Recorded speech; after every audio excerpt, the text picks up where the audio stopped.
Hello everybody and welcome back to another video. Today we're looking at a bit of an iconic camera, although this isn't an iconic example, and this is the famed Canon AE-1, and this dates from mid-70s. I think it was 1975, 1976 when this came out.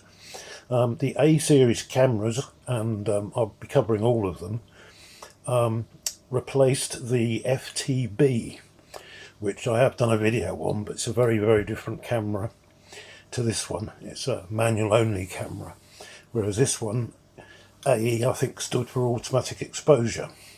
So this camera again is a 35mm SLR, but it has shutter priority, and what that means is in the automatic mode you select the shutter speed and the camera chooses and sets a corresponding aperture for it. So to give you an overview of this particular camera, it's fitted with a lens. This is an FD mount camera, so there's quite a lot of affordable FD lenses about. This one's got a 50mm 1.4, and it's the new type of 50mm 1.4. You can tell them from the old type. This is an old 1.4, and these have this silver ring at the back that turns to mount them, whereas these new lenses have got this push button at the bottom. You push that in and twist anti-clockwise and the lens comes off. So as we can see on this particular example, the mirror damper foam, which sits up along here, is disappeared. It's decomposed, so that needs to be replaced. On this particular example, the mirror is loose. The mirror has become detached from the part at the back that flips up. If I wind it on, fire the shutter, you can see that the mirror is no longer attached to the swinging part, so this one's going to need some work. These take a battery, they're electronic, and the battery doesn't sit on the bottom unusually. This connection down here is actually for the winder. When you remove this, it just exposes a gear that connects to the winder. This is the button that you push when you want to rewind the film. Tripod mount in the middle of the lens, and these are just some electrical connections again for the winder. So this is where the battery goes. This particular door on this one is broken. I can never remember which way these go. There you go. Let's zoom out a bit because we're a bit close there, aren't we? That's better. And then you can see this is where the battery lives, and it's one of these 6-volt batteries. Quite a large battery. Oh. So this is the battery compartment. And you can see in this particular example there actually isn't any corrosion, which is quite nice. So positive to the top, battery goes in. You can see that this door is damaged. This door needs a bit of glue on it to sort it out. Okay, we have lug straps on either side. On this side we have a depth of field preview button. If you push it in, you can see that this little arm moves across, and you can use that for your depth of field preview. Also, the older FL lenses, you need to meter with them stop down, and then to release it there's a little button, and then it releases. And up here we also have a metering button as well, so we can turn the metering on.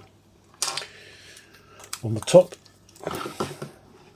we have pull up rewind lever for rewinding the film when we're finished. Pull that up to open up the back. Here we can see the pressure plate, and again you can see that the light proofing foams around here to make it light sight are all deteriorated, so they're all going to need replacing. There is the multi-slotted take-up spool. It doesn't have a quick loading thing, unlike the earlier Canons had. Sprocket drive, cloth shutter, horizontal travelling, so a 60th is going to be the flash sync speed. This is where your film will sit. I might actually put some film in it just to show you how it loads. Fairly straightforward camera to load. Got a test film here. So you drop your film in, pull it across. You can see that this film's been used so many times pull it across, insert it into the multi-slotted take-up spool, make sure the sprockets line up, and wind it on. You can see that it's taken the film. What I like to do, if you've watched any of my videos, is to rewind the film. Takes the slack out of it, and also it moves when you wind on, so you know that the film is being transported. Wind on.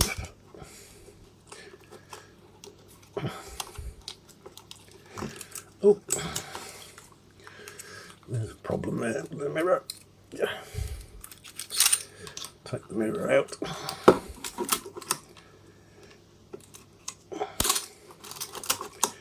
You can see that the film is loading okay. It's working, it's just that the mirror, I've just taken the mirror out, but you can see that the mirror is detached. This is the battery check button, so when you put a fresh battery in it, you can push down on this and look at the display inside. All this camera displays is a list of aperture numbers and a needle. So as long as the needle is around about f4, the battery is good. By the time the needle gets to 5.6 or 8 or 11, the battery needs replacing. So that's the battery test button there. Has a hot shoe on the top. This one's actually still got its cover, which is quite nice. See, it's dirty, it needs a really good cleaning. And on this side we've got the film advance lever, as you've seen. This big dial here is the shutter speed. As I said earlier, it's a shutter priority, so you select the shutter speed and the camera will, in automatic mode, choose the appropriate aperture. In manual mode, it will indicate the correct aperture, but it won't set it, because on these lenses they have an A setting, or a green circle. If the lens is set to that position, the camera will set the aperture automatically. For manual mode, you push this little button and you can turn the aperture ring. I think it has to be mounted on the camera to do that.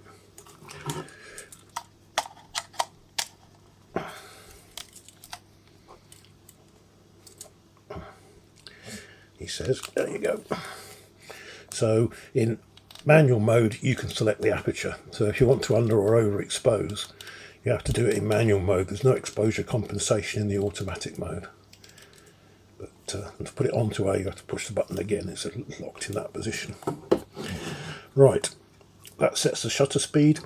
The aperture is the part around the outside. So that is a little catch on the side here.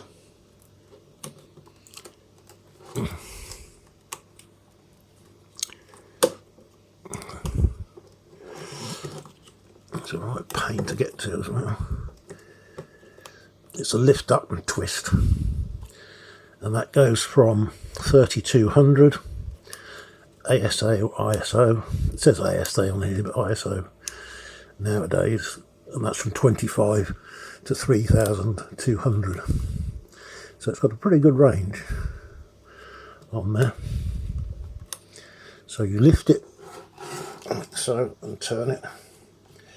Once it's dropped down, it then becomes a shutter speed dial. This is a shutter release. It's electromagnetic on these. It's one of the bits that does fail on them, and it is threaded for a cable release. When you put it in the forward position like so, that is actually a self timer. You can see that it doesn't beep. It's just a light that flashes, and then it should take the picture. There we go. And if you move this into the back position, that's locked.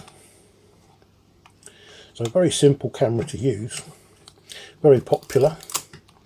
Obviously it's got a whole range of FD mount lenses that can fit on it. This one is actually bought for parts, as you can probably tell.